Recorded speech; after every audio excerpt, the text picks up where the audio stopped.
ஒரு போர் நடந்தா என்னெல்லாம் நடக்கும்னு நம்ம எல்லாருக்கும் தெரிஞ்சதுதான். போர்னு வந்தாலே அங்க ஏகப்பட்ட உயிர் பலி, கட்டிடங்கள் சேதாரம், எங்கு பார்த்தாலும் மரண ஓலம், இப்படித்தான் காட்சியளிக்கும். அந்த போர் சீக்கிரம் முடிஞ்சாலும் கூட அதுல இருந்து மீண்டு வர்றதுக்கு மக்களுக்கு பல ஆண்டுகள் கூட ஆகும். ஆனால் வரலாற்றுல 50 வருஷமா ஒரு போர் நடந்தும் யாருக்கும் எந்த ஒரு பாதிப்பு ஏற்படலன்னு சொன்னா உங்களால நம்ப முடியுதா? இத பத்தி இன்னும் நிறைய தெரிஞ்சுக்கணும்னா இந்த வீடியோவை முழுசா பாருங்க.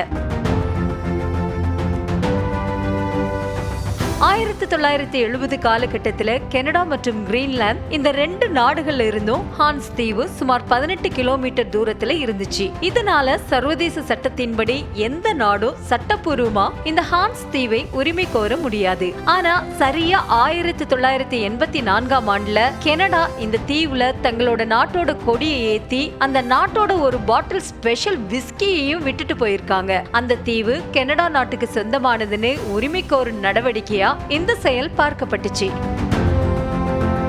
இதுக்கு பதிலடி கொடுக்கும் விதமா டென்மார்க்கின் கிரீன்லாந்து விவகார அமைச்சரே நேரடியா அந்த தீவுக்கு போய் கனடா நாட்டோட கொடியை அகற்றினாரு. அத்தோட நிறுத்தாம டென்மார்க் கொடியையும் ஏற்றி டானிஷ் தீவுக்கு வருகன்னு ஒரு போர்டையும் வச்சுட்டு வந்தாரு. இதுல ஸ்பெஷல் ஐட்டம் என்ன தெரியுமா? கனடா வச்சுட்டு போன விஸ்கி பாட்டில தூக்கி போட்டுட்டு தங்களோட நாட்டோட ஒரு பாட்டில் டானிஷ் ஸ்னாப்ஸ விட்டு சென்றாரு. இப்படித்தான் இந்த விஸ்கி போர் தொடங்கிச்சு. இந்த சண்டை இப்படியே 20 வருஷம் தொடர்ந்துச்சு. கனடா வீரர்கள் அந்த தீவுக்கு சென்று டென்மார்க் கொடியை அகற்றிவிட்டு தங்களோட கொடியை ஏத்தி விஸ்கி பாட்டில வைப்பாங்க. பதிலுக்கு டென்மார்க் வீரர்கள் அங்கு போய் கனடா கொடியை அகற்றிவிட்டு தங்களோட கொடியை ஏற்றி ஸ்னாப்ஸ் பாட்டில வைப்பாங்க. இப்படியே மாத்தி மாத்தி பதிலடி கொடுக்கிறோன்னு 20 வருஷத்தை ஓட்டிட்டாங்க.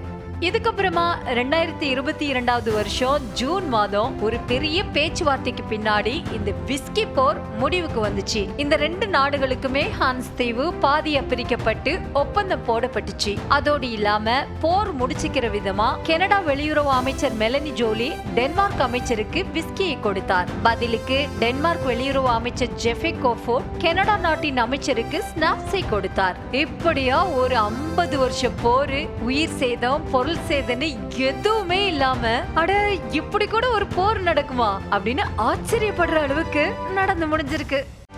செய்திகளை உடனுக்குடனும் துல்லியமாகவும் தெரிந்து கொள்ள சப்ஸ்கிரைப் பண்ணுங்க.